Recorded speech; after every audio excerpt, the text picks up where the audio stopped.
విదేశాలకు వెళ్ళడం అన్నటువంటిది పాపం. అది శాస్త్ర విరుద్ధం అంటూ ఉద్యోగాల నుంచి తొలగించేసినటువంటి అర్చకుల వ్యవహారంలో హైకోర్టు ధర్మాసనం కీలక వ్యాఖ్యలు చేసింది.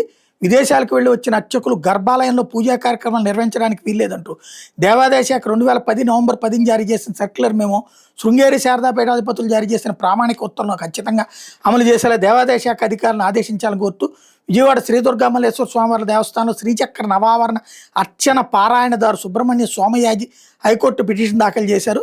దీని మీద విచారణ జరిపిన సింగిల్ జడ్జి దేవాదాయ శాఖ సర్క్యులర్ని అలాగే శృంగేరి శారదాపీఠం జగద్గురులు శ్రీ శ్రీ శ్రీ మహాతీర్థ భారతీ స్వామి 2024 డిసెంబర్ 20న ప్రామాణికం అమలు చేయాలని దేవాదాయ శాఖ ముఖ్య కార్యదర్శి కమిషనర్ను ఆదేశించారు.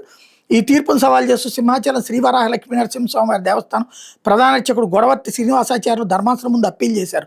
శ్రీనివాసాచార్యుల తరపు న్యాయవాది ధర్మాసనం ముందు వాదన వినిపిస్తూ దేవాదాయ శాఖ సర్క్యులర్ అమల్లోకి రాకముందు కమిషనర్ అనుమతితో 2001-2006 మధ్య పలుమార్లు అప్పీల్దారు విదేశాలకు వెళ్లారన్నారు. విదేశాలకు వెళ్లిన కాలానికి జీతం కూడా తీసుకోలేదన్నారు. ఆ సర్క్యులర్ అప్పీల్దారుకు వర్తించదని చెప్పారు. అలాగే దేవాదాయ శాఖ ఇచ్చిన ఈ సర్క్యులర్ చట్టవిరుద్ధమైనదిగా ప్రకటించాలని కోరుతూ అప్పీల్దారు దాఖలు చేసిన రిట్ పిటిషన్ మీద విచారణ పెండింగ్లో ఉందన్నారు. ఈ విషయాన్ని దేవాదాయ శాఖ అధికారులు సింగిల్ జడ్జి దృష్టికి తీసుకురాలేదని పేర్కొన్నారు. పూర్తి వివరాలు కోర్టు దృష్టికి తేకుండా సింగిల్ జడ్జి వద్ద సుబ్రహ్మణ్య స్వామియాజి ఉత్తర్వులు పొందారని అన్నారు. సింగిల్ జడ్జి తీర్పు అప్పీల్దారు మీద ప్రభావం పడుతున్నదన్న అప్పీల్ను అనుమతించాలని అభ్యర్థించారు.